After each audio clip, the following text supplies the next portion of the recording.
Bom dia, feliz quinta, Thanks God Everyday dessa quinta-feira, falando ainda sobre os bloqueios e o prejuízo que isso pode trazer para nossa vida. Bom dia, Ivone, tava sentindo falta de você aqui cedinho.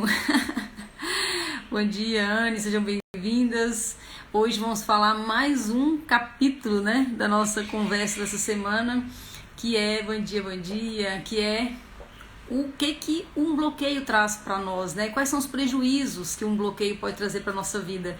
E nós estamos conversando essa semana sobre o bloqueio versus vida plena, né? Bom dia, Su, bom dia, Vânia. Bloqueio versus vida plena.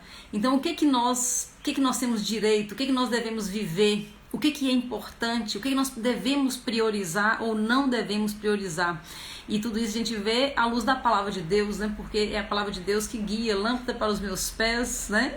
Luz para os meus caminhos, são as tuas palavras, ó Senhor. Então vamos ler aí, nós estamos lendo essa semana, Mateus 5, onde fala para deixar tudo para trás e resolver o que tem que ser resolvido. Esse é meu convite para mim mesma e para você, né? Nessa semana, deixa para trás, é urgente, deixa e resolve o que tem que ser resolvido, né? Então vamos lá, Mateus 5, 23. Portanto, se trouxeres a tua oferta ao altar e ali te lembrares de que teu irmão tem alguma coisa contra ti, deixa ali diante do altar a tua oferta e segue teu caminho. Primeiro reconcilie-te com teu irmão e então vem e oferece a tua oferta. Aqui está mostrando, né, bom dia, que está chegando aí, bom dia, está mostrando que as nossas práticas religiosas, que a gente às vezes dá tanto valor, os nossos compromissos, nossos ritos, eles têm a importância sim, mas tem algo mais importante do que as nossas práticas religiosas, que é o que está dentro do nosso coração, as questões para serem resolvidas dentro do nosso coração. Se nós não priorizarmos a limpeza do coração, se nós não priorizarmos resolver as nossas pendências, nem o nosso culto a Deus pode ser mais importante do que isso. É o que a palavra de Deus está falando, isso não é a opinião de Andréia, né? Gente, na verdade, a palavra de Deus, os evangelhos especificamente, as cartas de Paulo, né? Quando você pega tudo isso e a gente começa a confrontar isso com aquilo que a gente acredita, a gente pode levar um choque, essa é a verdade, né? Uma coisa é isso aqui, que mais importante do que os nossos ritos, mais importante do que a nossa prática espiritual é a limpeza do nosso coração. Tem uma passagem que a gente já leu junto aqui, uma parábola, que me fala muito no meu coração em relação a essas questões de bloqueio, que fala o seguinte, que o reino de Deus é comparado a um homem que encontrou um tesouro numa terra. E ele entendendo o preço desse tesouro, né, ele entendendo a loucura que seria tudo aquilo que ele estava para viver, ele vai lá, vende tudo o que tem e compra aquele terreno. E é isso, eu comparo isso com as nossas descobertas dentro dessas questões de bloqueio. Bom dia, todo mundo está chegando aí. Dentro dessas questões de bloqueio, porque eu posso falar com o meu testemunho, e eu tenho contado para vocês aqui, várias vezes eu tenho contado o que Deus tem feito na minha vida em relação a me desbloquear. Eu sempre me achei uma pessoa muito bem resolvida, vocês sabiam? Quem me conhece há mais tempo aqui, acho que de quem tá ao vivo aqui agora, que conhece mais tempo, é a Sueli, né? Nossa amizade tem mais de década. E eu sempre me achei uma pessoa muito bem resolvida. Eu sempre fui uma pessoa da área de desenvolvimento humano, né? De treinamento e tudo. Então eu sempre li muito. Eu sempre fui uma pessoa que busquei ser espiritualizada. Eu sempre, né, estive dentro de alguma coisa assim. E então eu sempre me achava muito resolvida. Muito cabeçona, né? Entendi das coisas. E eu levei uma rasteira de Deus, né? Deus me deu uma rasteira. Tipo, para tudo e vamos resolver isso aqui que você tá pensando que está resolvida. Mas ó, você não tá resolvida não. Vamos sentar aqui e resolver. Bom dia, todo mundo tá chegando. E eu fiquei impressionada, eu fiquei chocada, de verdade, assim, até hoje, gente, eu fui anotando, eu fui escrevendo, né? Isso começou a acontecer a partir da mentoria, né, que eu fiz com o Pablo Marçal. Eu passei ano passado inteiro na mentoria com ele, e tô de novo esse ano, mas o ano passado realmente foi assim, arrancou os tocos todos da terra, né? Preparando essa terra, e foram os bloqueios, muitos bloqueios. Eu cataloguei os bloqueios ano passado. Eu me vi livre e curada de 18 bloqueios. Gente, é muita coisa. A pessoa tem muito bloqueio, né? E aí hoje eu entendo o seguinte, que todo mundo tem bloqueio, inclusive eu tenho ainda os meus, e eu ando pedindo, Deus me mostra quais são os que eu tenho que ainda trabalhar. E eu tenho sempre falado aqui com vocês, não fale que uma situação está resolvida quando o Senhor traz isso para você. Então pode estar trazendo através dessa live, pode estar trazendo através de uma lembrança que você tem, através de uma chateação com alguma coisa, sabe aquele sofrimento às vezes desmedido, alguém te fala alguma coisa, alguém faz alguma coisa e você tem uma reação que ela é desmedida, ela é maior do que a lógica da coisa. Isso são sinais, são alertas que o Senhor permite, né? O Espírito Santo traz para a sua vida, para a minha vida, para a gente olhar para alguma coisa. Então nunca diga que está resolvido, nunca diga que está resolvido. Se o Espírito Santo trouxe à sua memória, pergunte para Ele, qual é o nível, para onde o Senhor quer me levar, me leva, né? Existem níveis mais profundos. E por que tudo isso, André? Por que acontece isso, né? Porque nós nascemos para um objetivo, que nós chamamos de propósito, né? Mas esse propósito tem um verbo que explica esse propósito. Nós viemos para governar sobre a terra. O nosso propósito, ele está dentro do governo. Nós viemos para governar sobre a terra. Ontem, falando respeitosamente aqui dos animais, né? Quem gosta muito de animal, não sei se vocês me entenderam, espero que tenham me entendido. Eu também gosto muito de bicho, gosto de natureza demais, dá conta. Sempre tive bicho pequeno em casa, né? Só agora que eu criei minhas filhas que eu não tenho. Mas quem foi criado para o deleite do Senhor foi o ser humano. Foi o ser humano. Deus ama todas as coisas, Deus valoriza e fez tudo isso, mas fez tudo isso para nós, porque nós somos a menina dos olhos de Deus, né? Então o ser humano é que é o mais importante, não as outras criaturas, não, é o ser humano. Então o ser humano, eu e você, nós nascemos para governar. E existe um inimigo, que é o inimigo de Deus, que também é o inimigo nosso, das nossas vidas, do nosso propósito, da nossa vida plena. Esse inimigo, ele é bom em confusão, ele é bom em acusação, ele é bom em dúvida, né? Então, se ele não consegue te levar para uma vida torta, ele te deixa na vida certa, com dúvidas, com pequenas confusões, que nós chamamos de sofismas, que são aquelas mentiras. Se você confrontar com a palavra de Deus, é uma mentira. Mas a gente não faz isso, porque muitas vezes, até dentro daquela religião que nós somos criados, ou que nós estamos, até lá dentro existem os sofismas. André, como ficar livre disso então? Pedindo revelação ao Espírito Santo de Deus. O que está escrito na Bíblia é a palavra escrita, é o Logos. Mas nós precisamos do rema. O rema é a revelação. Quando eu leio e eu falo, uau, que isso? Como assim? Eu não tinha visto isso aqui ainda. Eu já tinha lido meia dúzia de vezes, mas eu não tinha percebido ainda. Então, quando eu faço isso, quando eu vivo essa experiência, é uma experiência de rema, é a revelação. E quem traz o rema? Quem traz o rema é o Espírito Santo de Deus. É quando você lê o que você já tinha lido, ou então lê o que você nunca leu ainda. E vem aquela luz, aquele clarão. E os bloqueios, eles nos afastam dessa verdade. E tem uma questão que é muito forte dentro da maioria das pessoas que leem a Bíblia mesmo, assim, que tem costume de ler a palavra de Deus. Eu nem falo de quem não tem costume, de quem tem costume, que são dois livros, que são os dois livros que realmente nos trazem poder, que mostra que nós viemos para governar, e são os dois livros na Bíblia que são mais deixados de lado, que é o primeiro e o último, Gênesis e Apocalipse. Com Gênesis, o que o inimigo faz a gente acreditar? Que aquilo ali não aconteceu. O tempo todo vem cientistas intergalácticos aí querendo nos provar que nada daquilo aconteceu, que tudo era história, né? Historinha. Quando você fala que é história, você pode até assim, na hora com sua inteligência, falar assim, não, mas são histórias inspiradoras, para nos inspirar, fazer a vontade de Deus. Se você está indo por esse caminho, você já caiu no laço. Porque na verdade, quando eu penso numa história que não aconteceu, ela já cai no meu conceito. E aí já não me serve como serviria sabendo que aquilo existiu tudo de verdade. Então Gênesis, ele é um livro desacreditado. Mas é lá que começa a história. É lá que Deus fala que nós fomos criados para dominar. Nós somos criados para governar sobre tudo o que está debaixo do céu.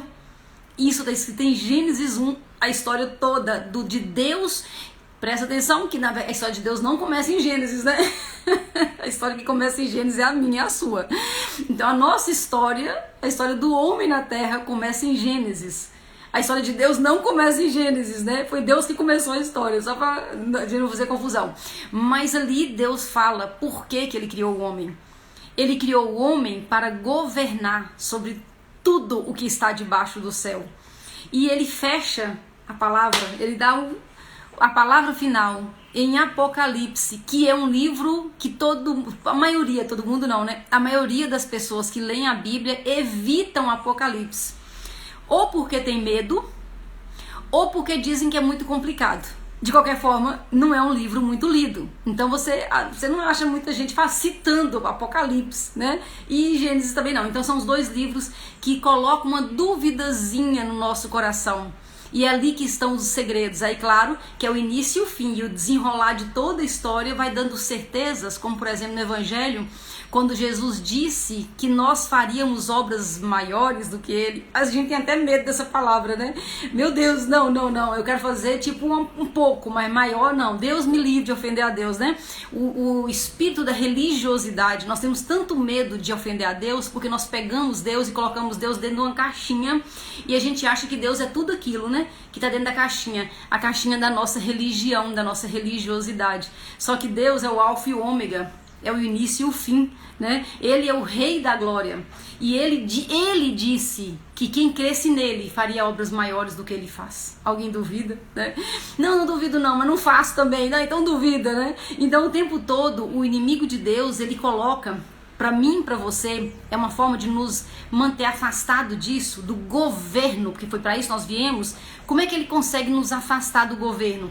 Através dos bloqueios habilmente plantados na infância e habilmente mantidos e desenvolvidos durante toda a nossa história. Até o dia que a gente, acorda. O dia que eu e você, nós acordamos, nós saímos debaixo dessa opressão demoníaca que leva cada um de nós a não acreditar naquilo que nós viemos fazer na Terra. Então, quando eu estou negligente em relação aos meus bloqueios, o que eu estou fazendo, na verdade, é indo no caminho contrário ao bloqueio.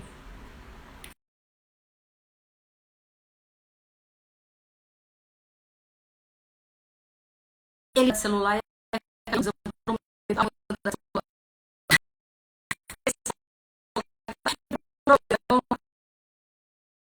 quando eu governo sozinho para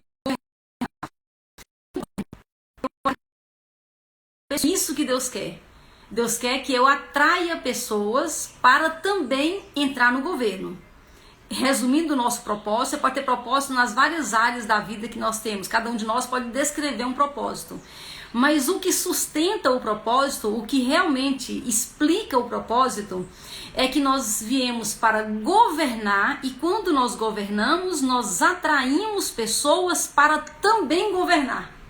É isso que é a razão de tudo. Só que quando eu não governo, ou seja, quando eu acredito no meu bloqueio, e aí eu não governo, e quando eu não governo eu não atrai pessoas e fica tudo como tá, pra ver como é que fica. Aí pronto, aí foi tudo embora, foi embora o boi com a corda, né? Então nós precisamos acordar para nos livrar dos bloqueios para entrar no governo. E tem o bloqueio, ele é interessante porque o bloqueio ele tem alguns disfarces. E quanto mais a gente falar aqui, mais fica claro para mim e para você. Quais são os disfarces, né, que o bloqueio tem? Na verdade, o bloqueio ele vai sendo criado.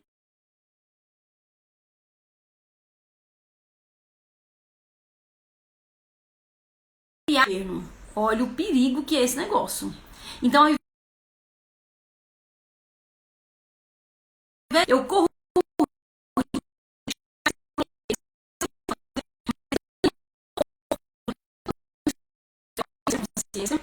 Esse bloqueio ele vai crescendo de uma tal forma dentro de mim que é como se fosse outra pessoa vivendo dentro de mim. Eu falo, André, assim tá confuso demais. Não tá não, vou te dar um exemplo.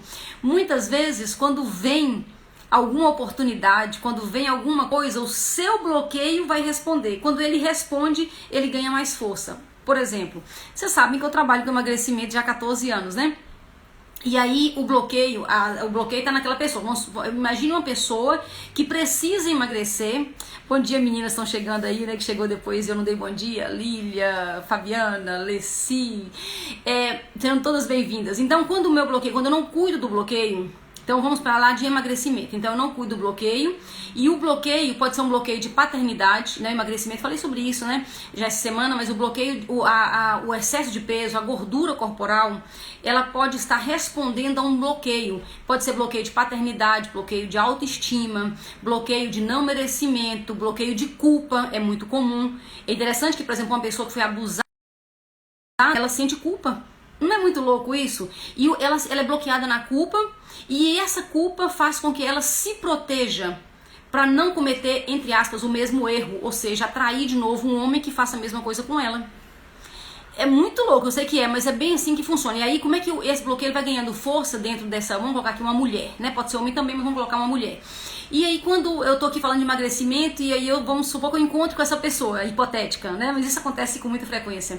Mas tô falando aqui de hipotético. E eu falo com ela, vamos lá, vamos fazer o detox, vamos emagrecer, vamos entrar no processo, vamos entrar pro SPL, vem andar comigo, vamos emagrecer e tal. E aí, o bloqueio rapidamente responde. Ele pode responder assim... Mas quem disse que eu quero emagrecer? Sou gorda, mas sou feliz. É o bloqueio que respondeu, não foi a pessoa que respondeu, foi o bloqueio, né? Ou então, vamos falar de relacionamento. Então eu falo, não, que a vontade de Deus é que nós estejamos casados, a vontade de Deus é a família, a vontade de Deus... E eu posso falar muitas coisas sobre isso, e eu acredito nisso, apesar de estar solteira, eu acredito que casamento é da vontade de Deus, acredito que família é projeto prioritário no coração de Deus, tudo isso eu acredito. E aí eu falo, vamos supor que eu esteja agora na frente de alguém, estou falando sobre casamento e defendendo casamento para uma pessoa que o bloqueio dela no relacionamento pode vir de paternidade, pode vir de sexualidade, pode vir de uma série de bloqueios, e ali ela tá ali com uma fala. Quem vai falar agora é o bloqueio, não é a pessoa. Aí eu falo isso, eu defendi aqui o casamento, e aí a pessoa fala comigo assim: Deus me livra de homem. Homem é tudo igual, só muda o endereço. Não existe homem fiel, todo homem trai. Então o bloqueio está respondendo. Para quê? Para mantê-la longe da vida plena, nesse caso de relacionamento. No caso da obesidade, para mantê-la longe da vida plena, da vida do corpo que Deus tem para ela. Então o bloqueio, ele tem muitas falas. E é muito fácil identificar, né, o bloqueio. É muito fácil quando você fica atento, você identifica... Olha, muito interessante, às vezes eu identifico o meu bloqueio. Eu falo uma coisa e eu mesmo escuto. Isso é massa. Mas também eu identifico muito dos outros, né? Então, minha amiga, vamos desbloquear. Então, aqui a nossa amiga falando que acha que tá bloqueada porque ela pensa desse jeito. Se eu tô falando uma frase aqui, se você se identifica, certeza, é bloqueio. Então, nós estamos aqui, eu tô rindo aqui, porque nós estamos desmascarando eles, né? E com certeza tá aí dentro de vocês aí, retorcendo todinho com ódio, né? Com ódio, porque tá sendo descoberto. E nós vamos descobrir esses bloqueios até liquidar com eles todos, né? Tem uma coisa interessante também, por exemplo, vamos imaginar uma outra pessoa bloqueada, uma mulher, né? Eu falo de mulher, gente, que eu lido muito com mulher. E eu amo as mulheres, né? E eu acredito que quando a gente trabalha com mulher, a gente atinge a família inteira. Então eu tenho uma paixão muito grande pelo trabalho com mulheres. Mas aí, então, uma mulher, por exemplo, que fala, né? Aí, até porque é de mulher para mulher, as mulheres se abrem mais. E aí a gente fala, por exemplo, assim, que toda mulher tem que ter uma vida sexual, ativa, uma vida sexual feliz, que ela tem que ter tudo que o sexo traz, né? Toda coisa boa que o sexo traz, que, detalhe, foi criado pelo Criador, né? Deus deixou dentro de nós, mulheres, pontos, né? Para servir de prazer. Deus deixou bem no homem, pontos, enfim, toda a beleza ali da sexualidade. Eu tô falando aqui agora com uma mulher casada, né, que, como já aconteceu algumas vezes, né, às vezes tem 40 anos, tem 50 anos, tem mais, e essa mulher nunca teve um orgasmo. E ela fala, não, deixa de bobagem, gente, escuta isso, né, isso não é importante. Isso já não é mais importante pra mim. Sexo não é importante. Então quem respondeu não foi a mulher, quem respondeu foi o bloqueio, que é essa outra pessoa que vive dentro dela, dizendo, para, quieta, não acredita, isso é bobagem que essa menina tá falando, não entra nessa não, que é bobagem. Sexo? Que sexo? Isso não é importante. Larga pra lá. Importante é ter dinheiro, importante é os filhos estarem bem, importante é crescer na carreira, importante... Vai falando o que é importante, um tanto de coisa que é importante. Como se Para eu ter dinheiro, eu não posso ter um sexo bom com meu marido, por exemplo, né? Ou então, para ter uma família abençoada, para ter filhos felizes e bem resolvidos, eu não preciso ter dinheiro. É como se uma coisa matasse a outra. E, na verdade, plenitude fala de tudo. E nós somos chamados para a vida plena. Nós não fomos chamados para ter uma vida boa numa área e uma vida lascada em outra área. Plenitude é de tudo. E o que nós não conseguimos ainda, o nosso resultado, é porque nós estamos ali ouvindo, deixando falar dentro de nós esse bloqueio, né? E para fechar, para não deixar vocês muito angustiados, né, com tanto bloqueio que eu falei, o que fazer então, André? O que fazer então? Duas coisas: querer resolver isso e acreditar na palavra de Deus. A palavra de Deus não é uma história da carochinha. A palavra de Deus não é como se fosse. A palavra de Deus não é conversa sonsa para boi dormir. A palavra de Deus é a verdade. Tudo que está escrito lá é verdade. Quando nós acreditamos na palavra de Deus, nós reconhecemos o poder que Deus tem sobre nossa vida. E esse poder foi transferido porque Ele quis. Ele quis assim, desde Gênesis. Depois veio o inimigo e roubou tudo. Ele vai e devolve na cruz. E ele insiste isso e fecha essa conversa em Apocalipse, dizendo que ao vencedor, eu vou entregar a coroa da vida, vai se assentar comigo do meu lado, como eu me assento do lado do Pai. Isso não é história para boi dormir, isso é palavra de Deus. Começou falando de domínio e termina falando de domínio, de controle, debaixo do céu de todas as coisas. E ele fala: se você ficar firme, se você vencer, você vai se assentar comigo. Isso não fala de salvação, isso fala de governo. Salvação está na cruz de Jesus. Eu acredito na cruz, eu aceitei Jesus como Salvador. O sangue do Senhor é que me cura. Mas o vencedor é o que vence os bloqueios, que vence essa conversa sonsa, que vence tudo isso que quer mostrar para nós que nós, para seguirmos o Senhor, nós temos que concordar de não ter vitória nas coisas. Isso vai contra a palavra de Deus, isso é um sofisma. E nós nos levantamos nessa manhã para deteriorar, para acabar, para destruir com todo sofisma que está na minha cabeça, na sua cabeça, no meu coração, no seu coração, na minha vida e na sua vida, que caia todo sim pela obra consumada. Deus abençoe sua vida e até amanhã, fechando essa ideia sobre bloqueios e a vida plena. Obrigada pela sua companhia, Deus te abençoe.